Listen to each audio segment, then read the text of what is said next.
Hello students, मैं रवि रंजन आप लोगों का स्वागत करता हूं मैग्नेट ब्रेन्स हिंदी में, जो आपको प्रोवाइड करता है छठी से 12वीं कक्षा तक के सभी विषयों के कंप्लीट वीडियो कोर्स, वो भी फ्री ऑफ कॉस्ट। और ऐसा नहीं कि भाई एक चैप्टर या दो चैप्टर आपको फ्री प्रोवाइड किया जाए और बाद में कहा जाए बाकियों के लिए सब्सक्रिप्शन लेना पड़ेगा, कोई सा चार्ज पे करना पड़ेगा। तो यहाँ ऐसा कुछ भी नहीं है। यहाँ मिलने वाला है आपको बेस्ट क्वालिटी कंटेंट, और वो भी पूरा कंटेंट, और इसके लिए कोई चार्ज भी नहीं पे करना आपको।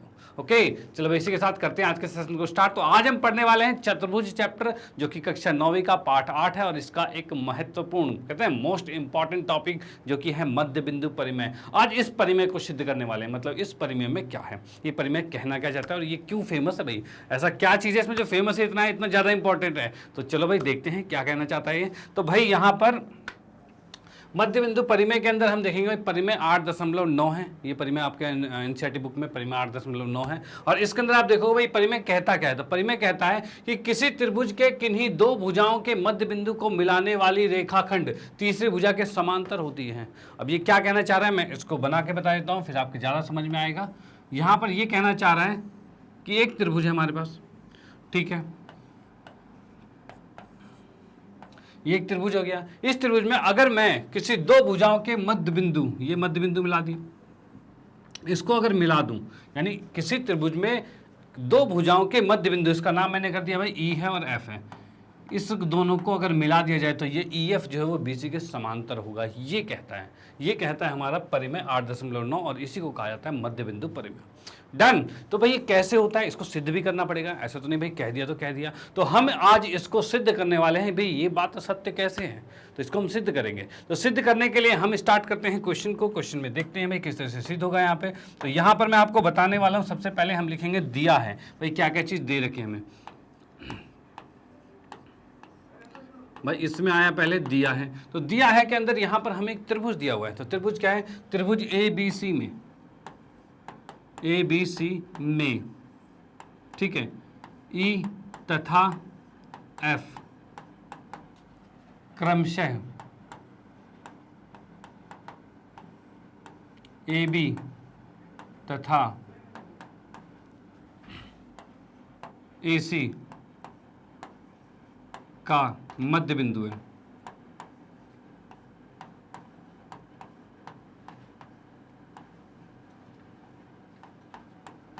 ठीक है भाई, ये चीज हमें दे रखा है कि भाई ई और एफ इसका मध्य बिंदु है। डन। चलो भाई ठीक है। उसके बाद हम नेक्स्ट आते हैं किस पे, तो नेक्स्ट हमारे पास आ रहा है भाई, नेक्स्ट आते हैं भाई क्या सिद्ध करना है हमें। देखो सबसे पहले क्या होता है, सबसे पहली कंडीशन की क्या दिया हुआ है पहले ये पता होना चाहिए। उसके बाद आपको पता होना चाहिए भाई क्या निकालना है हमें। तो निकालना क्या है, तो उसके लिए हम आते हैं यहाँ पर सिद्ध करना है। सिद्ध करना है भाई, क्या सिद्ध करना है, इसको मैंने रेड से लिख दिया है कि क्या क्या चीज सिद्ध करनी है। तो सिद्ध करने के बारे में कहा जाए तो हमें इसमें सिद्ध करना है कि ई एफ जो है वो समांतर है, ई एफ जो है वो समांतर है बीसी के। भाई ये चीज़ हमें सिद्ध करनी है, ठीक है, ई एफ जो है समांतर है बीसी के, ये ई एफ बीसी के समांतर है, ये सिद्ध करना है। उसके बाद नेक्स्ट टाइम आते हैं हम रचना पे। तो रचना के लिए क्या करते हैं भाई रचना पे आते हैं। तो रचना में मैंने लिखा, एक मिनट,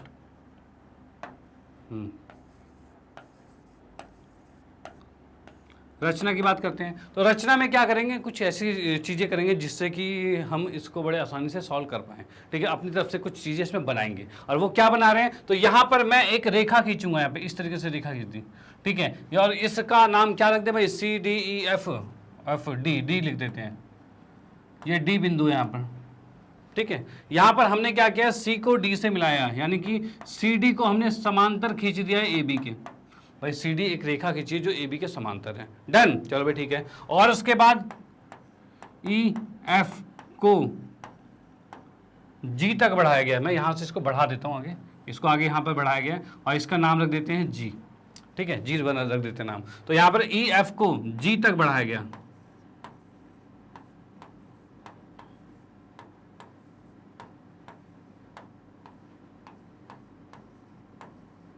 ठीक है भाई। यहां पर क्या हो रहा है, ई एफ को जी तक बढ़ाया गया है। डन। चलो भाई ठीक है। अब उसके बाद आते हैं सिद्ध पे।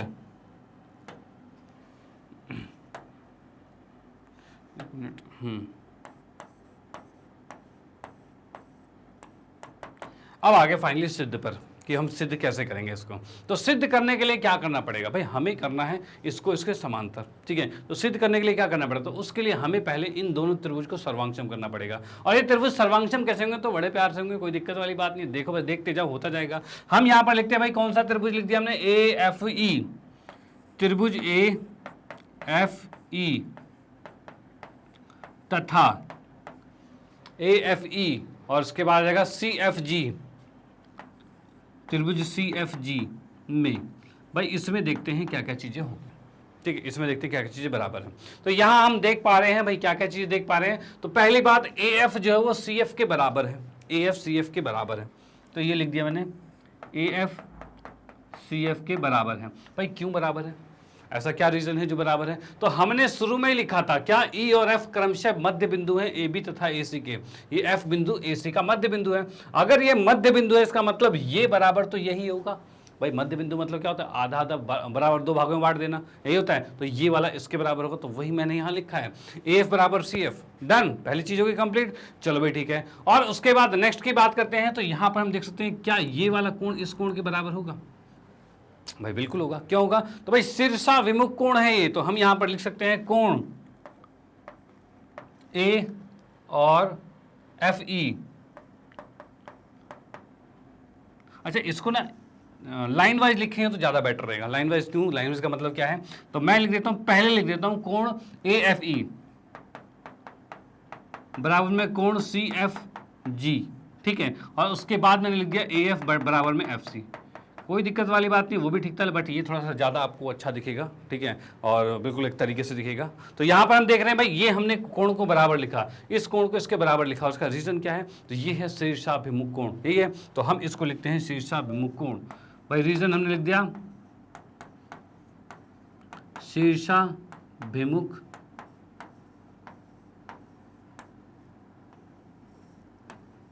कोण। चल भाई, ये शीर्षाभिमुख कोण हो गया। ये क्या था, तो ये हमारा दिया हुआ था, तो हमने लिखा दिया है,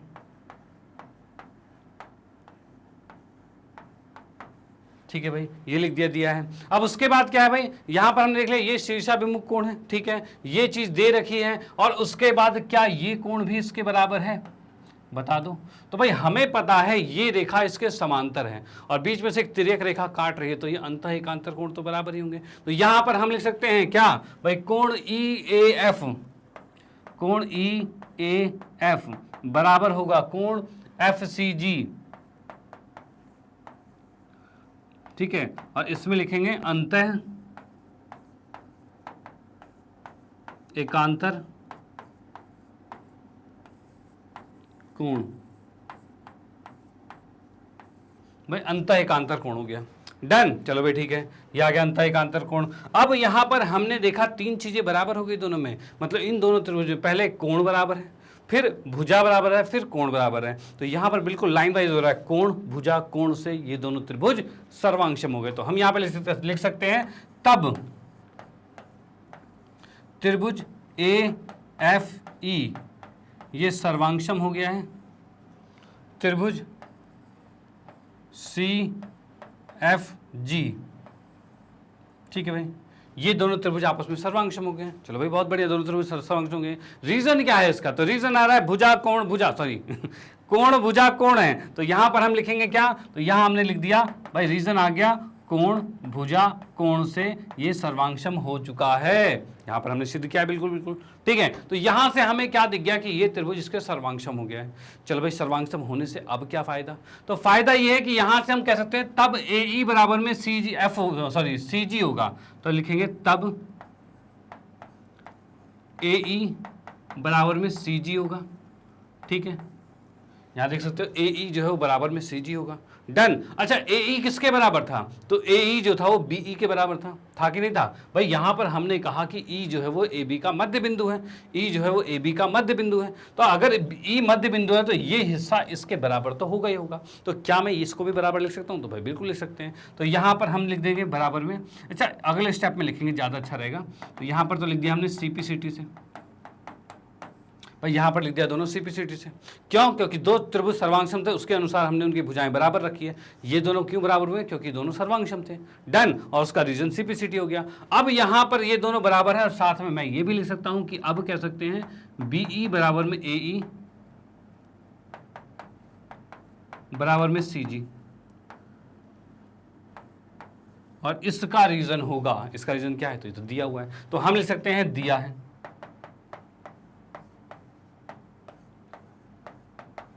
चलो भाई ठीक है, ये दिया आ गया। तो यहां पर हमने देख लिया कि भाई ये भुजा भी इसके बराबर हो चुकी है, ठीक है, यानी कि BE बराबर CG हो चुका है। डन, चलो भाई ठीक है। उसके बाद क्या ये भुजा इसके समांतर थी? तो भाई बिल्कुल थी, जैसा कि रचना में है। रचना में हम कह सकते हैं, कहाँ गया रचना, ये रहा, CD समांतर है AB के, यानी ये CD जो है वो AB के पूरे के समांतर, तो आधा भी तो समांतर होगा भाई, बिल्कुल होगा। तो हम यहां पर लिख सकते हैं तथा BE समांतर है CG के। रीजन क्या होगा? तो रचना के द्वारा, भाई रचना से बराबर हो गया। चलो भाई बहुत बढ़िया, रचना से बराबर हो गया। अब हमने देख लिया चतुर्भुज EGCB में, भाई क्या देख लिया हमने? भाई इस चतुर्भुज के अंदर हमने देखा है कि भाई ये भुजा इसके बराबर भी है, यानी कि EB जो है वो CG के बराबर भी है। यहाँ देख सकते हो EB जो है वो CG के बराबर भी है और समांतर भी है। अब बराबर भी है और समांतर भी है, दोनों कंडीशन अगर फुल होता है तो उस कंडीशन में क्या होगा? तो भाई उस कंडीशन में हमारा EGCB एक समांतर चतुर्भुज बन जाएगा। चलो भाई बहुत बढ़िया, मैं इसमें लिख देता हूं भाई इक्वेशन का नाम। तो यहां पर ये वाली आपकी आ जाएगी समीकरण 1, इसको मैंने समीकरण 1 डाल दिया और ये समीकरण 2 हो गया, ठीक है। इन दोनों समीकरण को ले लेते हैं। तो यहां पर हम नेक्स्ट पेज पे ले लेते हैं। यहां पर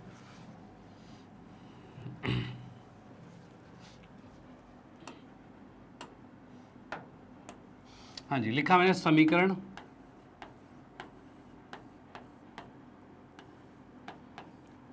1 तथा 2 से।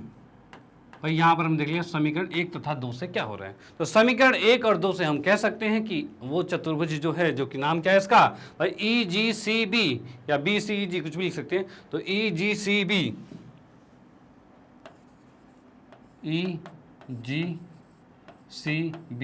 एक समांतर चतुर्भुज है।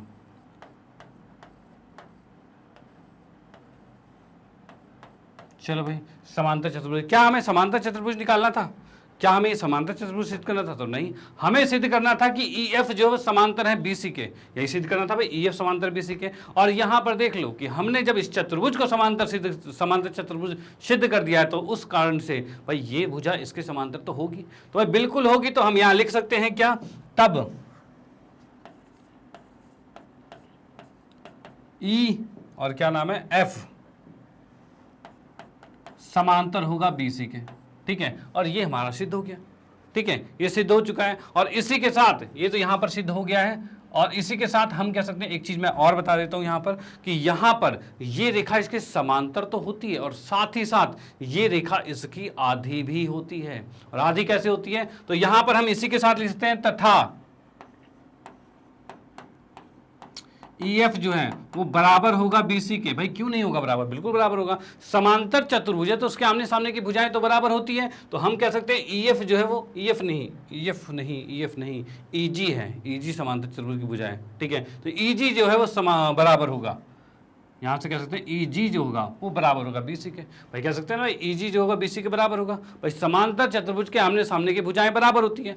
अब यहां पर मैं आपको बताना चाहता हूं कि भाई EG का मध्य बिंदु क्या है? भाई EG का मध्य बिंदु क्या है? तो F है। और वो क्यों? क्योंकि हमने अभी थोड़ी देर पहले पढ़ा था क्या, कि ये जो है वो इसके बराबर है। और वो क्यों है? क्योंकि ये दोनों त्रिभुज तो सर्वांगसम थे।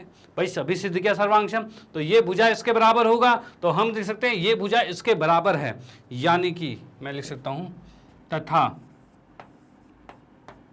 अच्छा मैं इसको डायरेक्टली लिखता हूं जिससे रीजन में सीधे आएगा, क्या नाम है इसका? EF का डबल बराबर में BC होगा। और इसका रीजन डायरेक्टली मैंने लिख दिया क्या, कि भाई EF जो है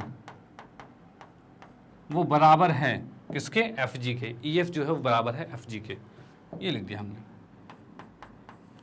अच्छा फिर से समझ लो इसमें हुआ क्या, दोबारा से क्या चीज हो रहा है कि भाई यहां हमने देखा है कि ये त्रिभुज इसके सर्वांगसम हुआ था बिल्कुल, चलो भाई ठीक है। तो उस कंडीशन से ये भुजा इसके बराबर होगी, भाई बिल्कुल होगी, सीपीसीटी से होगी। उस कंडीशन से एफ जो होगा इसका मध्य बिंदु होगा। तो मैंने यहां पर जस्ट ये लिखा है कि ईजी जो है वो बराबर है बीसी की, क्योंकि ये समांतर चतुर्भुज है, लिख दिया भाई, बिल्कुल लिख दिया।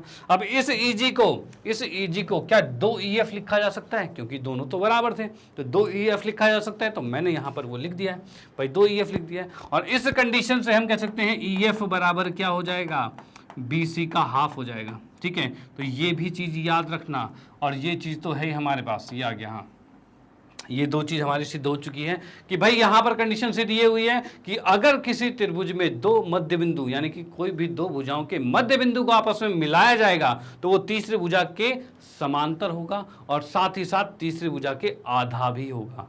डन, चलो भाई ठीक है। तो आप इसका स्क्रीनशॉट ले सकते हो और इसका भी स्क्रीनशॉट ले सकते हो। ये क्वेश्चन, ये परिमेय पूरा यहाँ पर कंप्लीट होता है, और ये परिमेय डायरेक्ट भी आपका पूछा जाता है एग्जाम में कि भाई इस परिमेय को सिद्ध कीजिए, ठीक है। और इसके बेस पर क्वेश्चन तो बनने ही बनने हैं, मतलब आएगा ही आएगा, 100% आएगा, ठीक है। तो भाई इस फॉर्मूले को, मतलब ये जो मेथड हमने सीखा, ये जो तरीका सीखा, ये जो रूल सीखा हमने कि भाई किसी भी त्रिभुज में उस त्रिभुज के किसी 2 भुजाओं के मध्य बिंदु को आपस में मिलाएंगे तो वो तीसरी भुजा के समांतर होगा और आधा होगा। इस रूल का तो लगना तय है, ठीक है। ये रूल आपके क्वेश्चंस में लगेगा ही लगेगा, और इस क्वेश्चन मतलब इस परिमेय को हमने यहाँ पर सिद्ध कर लिया, और इसका यूजेज भी करेंगे जब क्वेश्चन करेंगे तो, ठीक है। तो चलो भाई इसका स्क्रीनशॉट आप लीजिए और इसका भी लीजिए, और उसके बाद हम आते हैं नेक्स्ट परिमेय पे। अगला परिमेय क्या है, मध्य बिंदु का ही, उसकी चर्चा करते हैं। एक और है नेक्स्ट मध्य बिंदु परिमेय में, ये भी आता है। तो इसके अंदर ये क्या कहता है, तो इसके अंदर ये कहता है भाई क्या किसी त्रिभुज की, मतलब वही चीज मध्य बिंदु परिमेय का उल्टा है, उसी का विपरीत है ये। तो विपरीत के अनुसार क्या कहता है कि किसी त्रिभुज की एक भुजाओं का मध्य बिंदु दूसरी भुजा के समांतर खींची गई रेखा तीसरी भुजा के को समद्विभाजित करता है। अभी कहना क्या चाहता है भाई, कहना ये चाहता है कि किसी त्रिभुज के अंदर, भाई एक त्रिभुज मैंने खींचा यहाँ पे, ठीक है, किसी त्रिभुज के अंदर अगर मैं इसमें किसी एक मध्य बिंदु यानी ए, बी और सी, अगर मैं यहां से ए बी का मध्य बिंदु जो कि ई है, यहां से एक रेखा खींची जाए जो बीसी के समांतर है, मतलब मैं यहां से एक रेखा खींच दूं ऐसे, ठीक है, जो कि बीसी के समांतर है, तो यहां पर जो ये एफ कट रहा होगा ये भी मध्य बिंदु होगा। अभी थोड़ी देर पहले हमने क्या सिद्ध किया था कि अगर मध्य बिंदु को मिलाते हैं दोनों को तो वो तीसरे के समांतर होगा, और अब कह रहे हैं एक मध्य बिंदु से जा रहा है और तीसरे के समांतर है तो दूसरा भी मध्य बिंदु ही होगा, यानी उसी थ्योरम का, उसी परिमेय का ये विपरीत है। यहाँ पे इसको भी सिद्ध करेंगे, ठीक है। तो इसको भी सिद्ध करने के लिए सबसे पहले आते हैं दिया है पे, ठीक है भाई।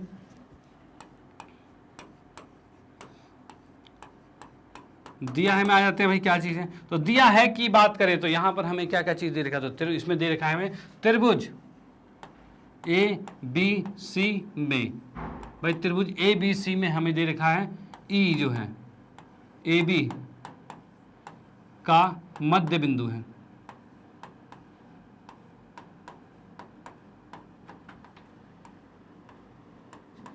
ठीक है। ई जो है वो ए बी का मध्य बिंदु है। डन, चलो भाई ठीक है। अब उसके बाद साथ में और क्या दे रखा है, तो इसमें हम कह सकते हैं ई एफ जो है वो समांतर है बीसी के, ई एफ जो है वो बीसी के समांतर है, ये भी दे रखा है, ये ई एफ जो है बीसी के समांतर है, ठीक है भाई। उसके बाद हम आते हैं सिद्ध करना है पे कि भाई क्या सिद्ध करना है हमें, तो यहां लिखता हूं मैं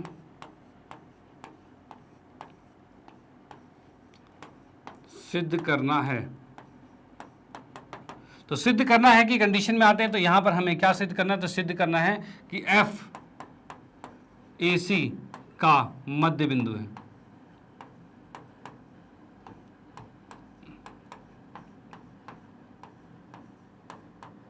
भाई ये सिद्ध करना है कि भाई ये एफ जो है वो ए सी का मध्य बिंदु है। डन, ठीक है भाई। इसके बाद हम आते हैं रचना पे, भाई रचना करते हैं, कुछ चीज रचना करनी पड़ती है, क्या करा जाए, एक मिनट,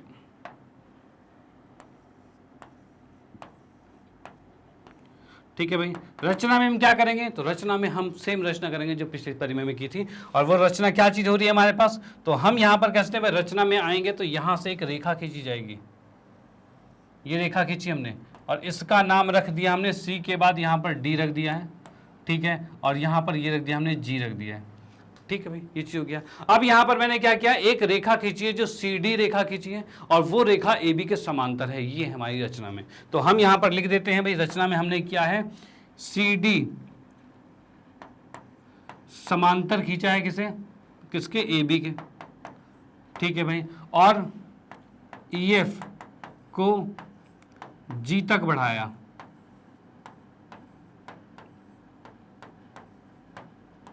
ठीक है भाई, EF को G तक बढ़ा के ले गए, डन। चलो भाई ठीक है। अब उसके बाद आते हैं सिद्ध पर।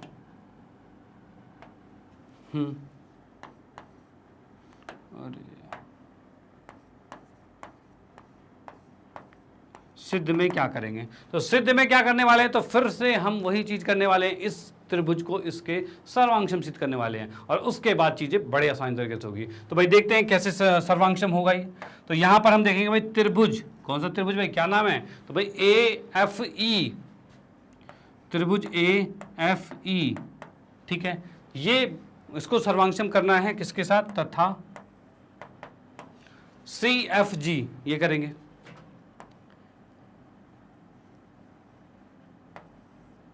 CFG के, ठीक है भाई। इसमें देखते हैं क्या बराबर है। तो यहां की बात करें तो यहां पर हमें इन दोनों में क्या क्या चीजें बराबर दिख रही है। तो एक चीज तो हमें पता है कि ये रेखा इसके समांतर है और अगर समांतर होगा तो उस कंडीशन में ये कोण इसके बराबर होगा ही होगा। क्यों नहीं होगा, होगा, बिल्कुल होगा। चलो भाई ठीक है। तो यहां पर हम लिख सकते हैं कोण, कोण का नाम क्या है, GCF बराबर हो रहा है किसके, EAF के। चलो भाई पहली चीज ये बराबर हो गई है, डन। उसके बाद और नेक्स्ट क्या बराबर है, तो नेक्स्ट की बात करें तो यहां पर मैं कह सकता हूं, देखो AE जो है वो EB के बराबर था, तो भाई बिल्कुल था, AE जो है EB के बराबर था। तो यहां पर मैं एक चीज में स्टेटमेंट अलग से लिख देता हूं, AE जो है वो बराबर है EB के, ठीक है। एक बात तो ये है कि भाई AE बराबर में EB के है, ये चीज हमें दिया हुआ है, लेकिन ये इस त्रिभुज में नहीं है, याद रखना। तो इसको हम ले नहीं सकते, उसके लिए इसके थ्रू मैं कुछ निकाल रहा हूं, वो देखिए, ठीक है। ये AE EB के बराबर है, डन। उसके बाद EG जो है वो BC के समांतर था, भाई समांतर यहीं पर दे रखा है मैं दिया में, EF जो है BC के समांतर है, EF BC के समांतर है, और उसके बाद ये इसके समांतर हमने रचना में कर दिया था। तो यहां हम कह सकते हैं क्या, EG समांतर है BC के, ठीक है, और उसके बाद EB समांतर है CG के। ये दो चीज भाई, ये इसके समांतर है, ये इसके समांतर है। पहली वाली कंडीशन में आएगा दिया है भाई, पहली वाली कंडीशन तो दिया है क्या है, दूसरी वाली कंडीशन क्या है, रचना से है, ठीक है भाई। अब यहां पर देखिए ये आमने सामने की भुजा बराबर तथा समांतर है, इसका मतलब समांतर, ये फिलहाल तो बराबर नहीं पता हमें सिर्फ पता है समांतर है। आमने सामने की भुजा समांतर है तो ये बन जाएगा क्या, तो ये बन जाएगा समांतर चतुर्भुज। तो हम यहां लिख सकते हैं तब चतुर्भुज EGBC समांतर चतुर्भुज है,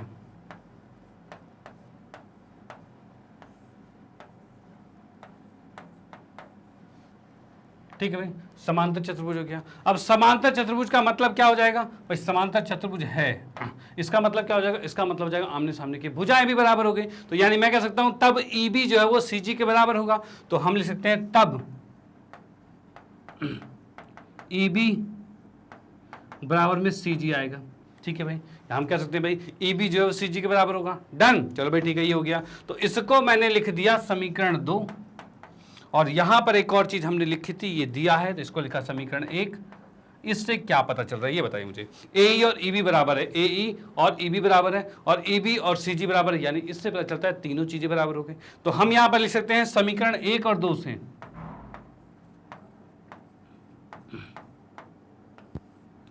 एक तथा 2 से, इसमें लिखा है था समीकरण 1 तथा 2 से हम लिख सकते हैं AE जो है बराबर हो जाएगा किसके, CG के, ठीक है भाई। ये AE जो है वो CG के बराबर हो जाएगा, डन। तो भाई ये चीज हमारे पास आ गई है, पहली स्टेटमेंट ये बराबर होगी, दूसरा हमारा AE बराबर CG हो गया। हम क्या करते हैं, इसके नेमिंग चेंज करते हैं, यानी इसको पहला समीकरण, इसको दूसरा, इसको तीसरा और इसको चौथा कर दिया हमने, ठीक है भाई। ये सुटेबल पूरा रहेगा। तो यहाँ पर हम देख पा रहे हैं भाई त्रिभुज को सर्वांगक्षम करने के लिए दो चीजें हमारे पास हो गई। पहला तो कोण बराबर हो गया है, दोनों, ये वाला कोण इसके बराबर हो गया, दूसरी ये भुजा इसके बराबर हो गई है। अब तीसरे की बात करें तो ये वाला कोण भी इसके बराबर होगा। और वो क्यों होगा? क्योंकि यहां पर भी ये दोनों रेखाएं समांतर हैं और ये एक तिर्यक रेखा काट रही है, तो अंतः एकांतर कोण बराबर होगा ही होगा। तो हम यहां पर लिख सकते हैं, यहीं पर लिख देता हूं साइड में, कोण ए ई एफ बराबर में होगा कोण एफ जी सी, ये दोनों बराबर होंगे, मतलब ये कोण इसके बराबर होगा। डन। अब ये कोण इसके बराबर हो गया है, इसका रीजन क्या है? तो इसका रीजन भी यहां पर आ गया, अंतः एकांतर कोण।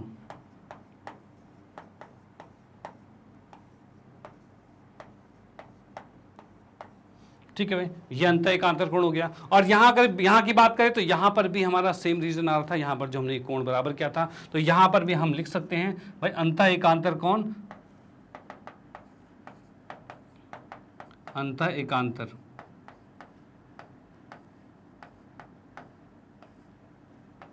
ठीक है, और ये फर्स्ट इक्वेशन थी। ठीक है, यहां पर हो गया, दोनों अंतः एकांतर से हो गया। यहां से हम क्या कह सकते हैं भाई, त्रिभुज दोनों के अंदर समीकरण, ये वाले का हमने मान लिया पांचवा समीकरण। ठीक है, इसको पांचवा समीकरण मान लिया। यहां से हम कह सकते हैं समीकरण 1, 4 और 5 से हम कह सकते हैं दोनों त्रिभुज सर्वांगक्षम हो रहे हैं, क्योंकि हम यहां देख पा रहे हैं भाई पहला कोण पहले के बराबर, फिर भुजा भुजा के बराबर, फिर कोण कोण के बराबर, यानी इससे दिख रहा है हमें कोण भुजा कोण से दोनों त्रिभुज सर्वांगक्षम हो रहे हैं। डन। तो हम यहां पर लिख देते हैं नेक्स्ट पे,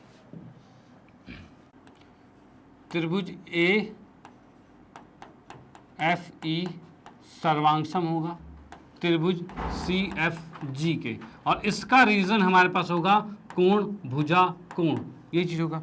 यहां हम देख सकते हैं ए एफ ई, ये लिखा है मैंने, ए एफ ई, हाँ ठीक है, और सी एफ जी बिल्कुल ठीक है। तो यहां पर हम देख सकते हैं भाई ये त्रिभुज के बिल्कुल सर्वांगक्षम हो गया है, कोण पहला बराबर, भुजा दूसरी बराबर और तीसरी भुजा बराबर। और इसमें लिख सकते हैं, अच्छा ये भी स्टेटमेंट लिख देता हूं शुरू में, कि समीकरण 1, 4 और 5 के अनुसार हुआ है। ठीक है, तो हम यहां पर लिख सकते हैं भाई समीकरण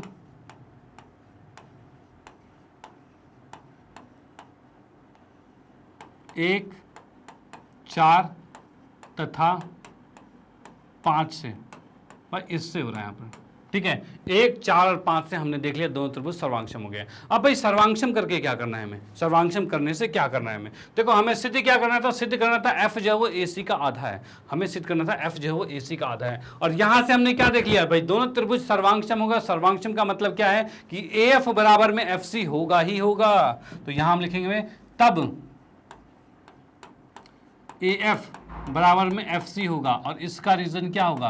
तो भाई जब भी दो त्रिभुज आपस में सर्वांगक्षम होते हैं और उसकी मदद से कोई भी भुजा बराबर होती है, तो इसका रीजन होता है आपका CPCT, यानी corresponding part of congruent triangle. और इन हिंदी में कहा जाए तो दो सर्वांगक्षम त्रिभुजों के संगत भुजाएं जो होती है वो बराबर होती है। डन। तो ये हमने यहां पर लिख दिया है। अब यहां पर क्या इससे पता चलता है कि F AC का मध्य बिंदु है? तो भाई बिल्कुल पता लगता है। तो यहां से हम कह सकते हैं भाई AC का मध्य बिंदु F है, भाई मध्य बिंदु F है। और क्यों? क्योंकि AF जो है वो FC के बराबर होगा, तब तो मध्य बिंदु F होगा ही होगा। तो हम यहां पर लिखेंगे तब F AC का मध्य बिंदु होगा।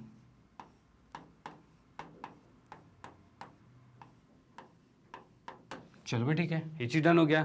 F जो है वो AC का मध्य बिंदु हो गया, F जो है AC का मध्य बिंदु होगा, और यही हमें याद करना था। यहां से हमने मध्य बिंदु के कन्वर्स यानी कि विपरीत परिमेय को भी सिद्ध कर दिया है। तो आप इसका भी स्क्रीनशॉट ले सकते हो और इसका भी स्क्रीनशॉट ले सकते हो, और इसी के आधार पर नेक्स्ट क्लास में हम इसके क्वेश्चंस करेंगे, जिससे कि ये जो आपने रूल पढ़ा है भी, कि रूल रेगुलेशन पढ़ें कि भाई ऐसा होता है। जैसे कि इसके अंदर भी क्या रूल बताया, इसके अंदर भी ये रूल बताया कि किसी त्रिभुज में किसी एक भुजा के मध्य बिंदु से अगर रेखा खींची जाए और वो दूसरी भुजा के समांतर होती है, तो वो तीसरी भुजा को मध्य बिंदु पर ही काटेगी। तो ये चीज आपका जो एक रूल बना है, ये रूल हमने पूरा सिद्ध कर दिया है, इस परिमेय के अनुसार से ये रूल सिद्ध किया है, और यहां से इसी रूल को हम यूज करेंगे नेक्स्ट क्लास में, जो कि नेक्स्ट क्लास हम इसी के बेस पर क्वेश्चन स्टार्ट करेंगे। तो भाई उसमें भी बिल्कुल बने रहना साथ में, जिससे कि आपको ये परिमेय तो आ ही गई है, साथ में इसके आधार पर क्वेश्चन भी आ गए, क्योंकि भाई ये बहुत ही ज्यादा इंपॉर्टेंट है। ठीक है, ये आता ही आता है एग्जाम में, तो इसको भाई बिल्कुल आपको सीखना पड़ेगा। तो यहां तक आपने देखा, बहुत अच्छी बात है, यहां पे आपने देख लिया, ये चीज समझ लिया। और बाकी हम आते हैं नेक्स्ट क्लास में। नेक्स्ट क्लास में आपको बताएंगे कि भाई इससे रिलेटेड क्वेश्चंस किस प्रकार के होते हैं। और बाकी मैं आप लोगों को बताना चाहता हूं मैग्नेट ब्रेन के बारे में। तो मैग्नेट ब्रेन एक ऐसा प्लेटफॉर्म है जो आपको प्रोवाइड करता है केजी से लेकर 12th क्लास तक के सभी विषयों के कंप्लीट वीडियो कोर्स, वो भी फ्री ऑफ कॉस्ट। और आप लोगों की सुविधाओं के लिए मैग्नेट ब्रेन ने लॉन्च किया है मैग्नेट ब्रेन की वेबसाइट, जो कि है www.magnetbrains.com। अब भाई इस वेबसाइट में आपकी सुविधाओं के लिए क्या चीज है, ऐसा क्या नया है इसमें? तो भाई इसमें नए की बात बताऊं तो यहां पर आपको मिलने वाला है कंप्लीट कोर्स, बिल्कुल अरेंज फॉर्म में, बिल्कुल सिस्टमैटिक तरीके से। ऐसा नहीं कि भाई एक वीडियो यहां है, दूसरी वीडियो भाई ढूंढ लेना, दूसरी तीसरी वीडियो कहीं और ढूंढ लेना। नो, यहां पर हर चीज बिल्कुल अरेंज फॉर्म में आपको मिलने वाली है। यार वो कैसे? तो आप यहां देखिए, यहां पर सारे सब्जेक्ट्स को, सारी क्लासेस को अलग अलग सीक्वेंस में लगाए गए। जैसे कि आप देख सकते हो, इंग्लिश मीडियम अलग है, हिंदी मीडियम अलग है, NTSC ओलंपियाड, CUET है, spoken English, IIT JEE NEET UPSC, बहुत सारे सेक्शन है। यानी आप इनमें से किसी भी सेक्शन में अगर लाइक करते हो तो आप उस सेक्शन पे आइए, उस पर क्लिक कीजिए और क्लिक करते ही उसके पूरे कोर्स को कंप्लीट आप देख सकते हो। ओके, चलो भाई ठीक है। अब इसके बारे में फाइनली बताना चाहता हूं, जैसे कि आप लोग देख सकते हो भाई कैसे होगा। तो यहां पर क्या है, 6ठी से 12वीं, जैसे कि आप लोग हिंदी मीडियम है तो आप हिंदी मीडियम पे क्लिक करोगे, चलो भाई ठीक है। हिंदी मीडियम के बाद आप जैसे 9वीं कक्षा में है तो 9वीं कक्षा पे क्लिक करोगे, चलो ठीक है। 9वीं कक्षा पे क्लिक करते हैं आप देखोगे 9वीं कक्षा के सभी टीचर्स आपको यहाँ पर विजुअल हो जाएंगे। अगर आपको इनमें से किसी भी विषय में कोई भी प्रॉब्लम होती है या फिर कोई इनका पूरा कोर्स कंप्लीट देखना है तो आप इनमें किसी भी विषय के टीचर के नीचे वॉच नाउ पे क्लिक कीजिए और उसका कंप्लीट कोर्स यहां पर देख सकते हो।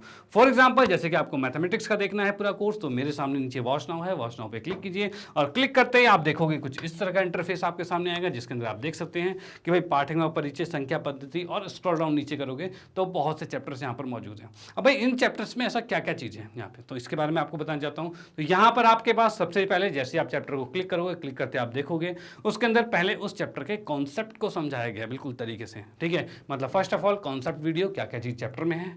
उसके बाद सेकंड पूरे एनसीईआरटी का सॉल्यूशन है।